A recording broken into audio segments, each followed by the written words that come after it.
order for the media to be aware of the extent and the level of shenanigans, you need help from the local media as well. They need to be partnering with global media to say, look what this person is doing. By the way, that's how this fellow that I was talking about was arrested by UK.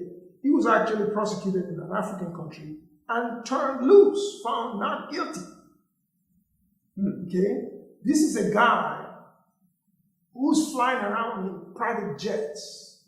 They found a stack, he had dollar bills, in his home, packed into like a huge closet, cash.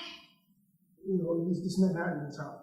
So the problem is one that is so ingrained that in order for you to begin to unravel it, the government's first. So it all starts with the government's first has to say, well, we would like it to be different, and I think they will. So what's the incentive for the government tomorrow morning? Some leader of some country sits down and says, I like what John has to say. Where do I begin? Do I set up a steering committee? Do I set up a KGB type police? Well, what do I do? So in Unleashed, I'd suggest that they read Unleashed. Okay. All right.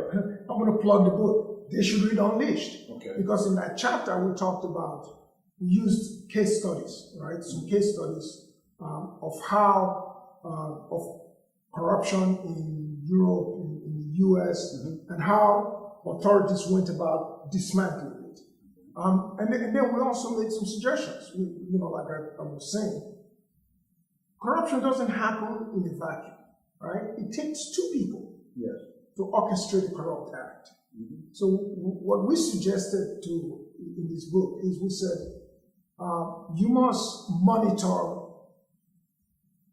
by electronic means all the activities of your ministries. That means put cameras. Put cameras in your ministries. And then you must have clear rules of the road put up in ministries. Whatever a particular office is responsible for processing, put there how long it takes for them to process it, right?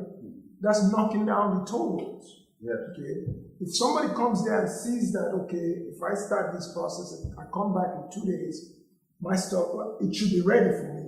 If it's not ready, they have redress. They have to now escalate the issue. So there are practical means. We said you have to use electronic means, then you have to use surveillance. Okay. Surveillance is human surveillance. If somebody who is a government official builds a huge property, well, it didn't come from his salary, so he's earning money illegally. Share that information with the authorities. Let them dig into how this man or woman came about the resources that they expended. It's a very easy process. Offer reward. Offer reward, exactly. That's also part of some of the suggestions we made. That if you want people to come forward, you have to give them a reason, an incentive to come forward and share that information with you. But there's a greater, storyline also.